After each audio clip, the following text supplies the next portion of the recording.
Hello बच्चों, हम लोग आज सीखेंगे angle between two lines when slope of one line is infinity. जब एक लाइन का स्लोप इन्फिनिटी हो तब हम उन लाइन के दो लाइन के बीच का एंगल को कैसे फाइंड आउट करेंगे शॉर्टकट तरीके से। या फिर one line is parallel to y axis. Suppose करो slope of one line is slope of one line, यहां पर m1 कितना है, इन्फिनिटी है। Slope of one line is infinity and slope of other line is m। Suppose करो दूसरी line का slope क्या है, m है। यहां पर m2 कितना है, m है। तो हम कैसे फाइंड आउट करेंगे? पर एक लाइन का स्लोप इन्फिनिटी है, दूसरी लाइन का स्लोप m है, तो यहां पर शॉर्टकट फार्मूला होता है theta equal to tan inverse 1 upon m का मॉड्यूलस। हम इस फार्मूले का यूज करेंगे, theta equal to tan inverse 1 upon m का मॉड्यूलस। इस शॉर्टकट वाला फार्मूला है, इसका हम यूज करके एंगल को फाइंड आउट करेंगे। अब कुछ एग्जाम्पल्स हम लोग समझते हैं। देखो यहाँ पर पहला example, find the angle between the line x equal to 2 and x minus 3y equal to 6। अब देखो यहाँ पर m1 कितना है, इन्फिनिटी है। ये लाइन कैसी है, x equal to 2, y axis के पैरेलल है। बाई एक्सिस के पैरेलल जो लाइन होती है उसका स्लोप इन्फिनिटी होता है। और दूसरी लाइन का स्लोप m कितना है यहाँ पर, -1 अपॉन -3। So this is 1/3। कितना हो जाएगा ये, 1/3 हो जाएगा। हम इस फार्मूले का यूज करें तो थीटा इक्वल टू क्या हो जाएगा, tan इनवर्स। फार्मूला क्या है अपना, 1 अपॉन m। तो theta equal to tan inverse 1 upon 1/3। Okay, तो अपना आंसर हो जाएगा tan इनवर्स 3। क्या हो जाएगा आंसर, tan इनवर्स 3। ये आंसर हो जाएगा। ओके, नेक्स्ट क्वेश्चन को देखिएगा। Next question, find the angle between the lines x equal to -3 and 3x plus 4y plus 6। तो देखो यहाँ पर m1 कितना है, इन्फिनिटी है। और m2 निकाल लें यहाँ पर हम, या m निकाल लें, m2 निकाल लें, दैट इज -3/4। तो यहाँ पर थीटा क्या होगा, थीटा होगा tan इनवर्स 1 अपॉन मॉडुलस लगेगा -3/4। That is theta equal to tan inverse 4/3। अपना ये आंसर हो जाएगा। Okay, understood. Now next question देखिएगा। देखो दैट इज नेक्स्ट, कोऑर्डिनेट्स, हाँ, coordinates of the vertices of a quadrilateral are. ये दिए हुए हैं वर्टिसेस, 4 वर्टिसेस दिए हुए हैं। The angle between its diagonal, diagonal के बीच का एंगल पूछा है। तो हम क्या करेंगे, ये एक क्वाड्रिलेटरल बना लेंगे। एक क्वाड्रिलेटरल बनाया, इसको ए ले लें। ए कोऑर्डिनेट हो जाएगा आपका 2 -1। ये बी ले लें 0,2, इसको सी 2,3, और ये डी हो जाएगा 4,0। अब हम ए सी का स्लोप निकालें, स्लोप ऑफ ए सी क्या निकालें। देखो यहाँ पर हम स्लोप ऑफ ए सी निकालते हैं। तो कौन सा फार्मूला का यूज करेंगे, m equal to y2 minus y1 upon x2 minus x1 का हम क्या करेंगे, यूज करेंगे। y2 minus y1 upon x2 minus x1। अब ए सी का निकालना है तो जे x2 y2 हो जाएगा, जे x1 y1 हो जाएगा। तो m इक्वल टू हो जाएगा आपका 3 -1 अपॉन 2 -2। मीन्स इन्फिनिटी हो जाएगा। कितना हो जाएगा ये? इन्फिनिटी। ओके, अब slope of B D, slope of B D, B D का स्लोप, ये बी और ये डी, ये x1 होगा, ये y1 होगा, ये x2 होगा, ये y2 होगा। तो यहाँ पर m क्या होगा? This is y2, 0 -2, this is 4 -0, तो -1/2 आ जाएगा। कितना आ जाएगा? -1/2 आ जाएगा। ठीक है, अब इन्फिनिटी है, -1/2, थीटा क्या हो जाएगा?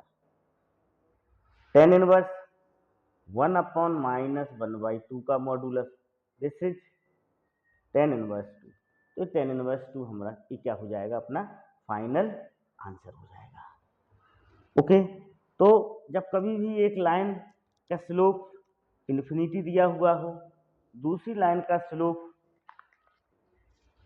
इन्फिनिटी नहीं हो, तो हम उसको इस तरीके से निकालेंगे। एक और न्यूमेरिकल्स को देखिएगा, 11th की एनसीईआरटी की बुक में दिया हुआ है, a ray of light, this is 22 question है, देखिएगा 22, a ray of light passing through the point 1, 2 reflect on the x-axis at point A and the reflected ray passes through the point 5, 3, find the coordinates of A। देखो जो line है वो 1, 2 से पास हो रही है, और वो कहाँ पर रिफ्लेक्ट हो रही है? एक्स एक्सिस पर पॉइंट ए पर रिफ्लेक्ट हो रही है, मीन्स पॉइंट ऑफ इंसिडेंस हो गया। Okay, understood, clear? तो देखो इस तरह से इसका डायग्राम हम बना लेंगे। सपोज करो, देखो ये तो हो गया आपका एक्स एक्सिस, हो गया मिरर, हो गया क्या हो गया आपका? एक्स एक्सिस हो गया, दिस इज एक्स एक्सिस। अब जो पॉइंट दिया हुआ है वो 1, 2, सपोज करो ये 1, 2 पॉइंट है, तो यहाँ से ये ए पे आ रहा है। कहाँ पर आ रहा है? ए पे। ए क्या है? एक्स एक्सिस पे आ रहा है। यहाँ से रिफ्लेक्ट होके कहाँ जा रही है? रे 5, 3 से पास हो रही है, ठीक है ना? ऐसा 5, 3 से पास हो रही है। यहाँ पर ये नॉर्मल हो जाएगा। क्या हो जाएगा? नॉर्मल। अब देखो नेचुरल बात है, जो नॉर्मल होगा वो एक्स एक्सिस के परपेंडिकुलर होगा। अब एक्स एक्सिस के परपेंडिकुलर जो लाइन होती है, इस लाइन का स्लोप कितना हो जाएगा? इन्फिनिटी हो जाएगा। एक्स एक्सिस पे जो लाइन परपेंडिकुलर होती है उसका स्लोप इन्फिनिटी होता है। अब जो ए पॉइंट एक्स एक्सिस पर लाई कर रहा है, तो हम सपोज कर लें ए का कोऑर्डिनेट्स क्या है? k, 0 है। ए का कोऑर्डिनेट्स क्या सपोज कर लें? k, 0। अब देखो इस पॉइंट को हम बी ले लें, यहाँ पर इसको सी ले लें, इस पॉइंट को, ठीक ना? तो ए एंगल ऑफ इंसिडेंस बनेगा, ए एंगल ऑफ रिफ्लेक्शन बनेगा। आपको पता है एंगल ऑफ इंसिडेंस और एंगल ऑफ रिफ्लेक्शन कैसे होते हैं? इक्वल होते हैं। तो हम इस ए बी का स्लोप निकालें। सबसे पहले क्या निकालें? Slope of A B, slope of A B, A B का स्लोप निकाला, तो दिस इज 2 - k अपॉन 1 - 3, ए बी का स्लोप आ गया। दिस इज क्या आ गया? ए बी का स्लोप 2 - k आ गया। ओके, अब हम इस नॉर्मल और ए बी के बीच का एंगल आई निकालें, तो एंगल आई क्या होगा? ये होगा tan इनवर्स 1/2 - k का मॉडुलस होगा। सेम फार्मूले से थीटा इक्वल टू क्या होगा? tan inverse 1/m। क्लियर? अब हम इसी तरह एंगल आर को फाइंड आउट करें, तो दोनों एंगल को हम इक्वल करके के की वैल्यू को क्या कर लेंगे? फाइंड आउट कर लेंगे। अब देखो स्लोप ऑफ ए सी निकालें, हम क्या निकालें? Slope of A C, slope of A C, A C का स्लोप कैसे निकलेगा? देखो this is x1/1, this is x2/2, तो by2 3 minus by1 0। Okay, upon 5 minus के। देखो यहाँ पर ए बी के स्लोप निकालने में मिस्टेक हो रही है। दिस इज 2 माइनस 0 आना था। क्या आना था? 2 माइनस 0, क्योंकि ये x1 है, ये y1 है, ये x2 है, ये y2 है। स्लोप का फार्मूला क्या होता है? y2 minus y1 upon x2 minus x1, तो ये 1 माइनस के, ये आएगा स्लोप। दिस इज क्या हो जाएगा? 2 अपॉन 1 माइनस के अपना स्लोप ऑफ ए बी होगा। अब स्लोप ऑफ ए सी क्या हो गया? 3 अपॉन 5 माइनस के हो गया। तो यहाँ पर एंगल आई भी चेंज हो जाएगा। ठीक है, एंगल आई क्या हो जाएगा? इसको हम कैंसिल करते हैं। This is tan inverse A inverse हो जाएगा 1 माइनस के अपॉन 2 का मॉडुलस होगा। 1 माइनस के अपॉन 2 का मॉडुलस होगा। अब यहाँ पर हम एंगल आर को फाइंड आउट करेंगे। एंगल आर क्या होगा? tan इनवर्स, इसको भी रिवर्स कर देंगे तो 5 माइनस के अपॉन 3 का मॉडुलस हो जाएगा। अब एंगल आई और आर कैसे हैं? आपस में इक्वल होंगे। आई इक्वल टू आर होगा लॉ ऑफ रिफ्लेक्शन से। तो दिस इज ये हो जाएगा आपका tan inverse 1 minus k upon 2 का modulus equal to tan inverse 5 minus k upon 3 का मॉडुलस।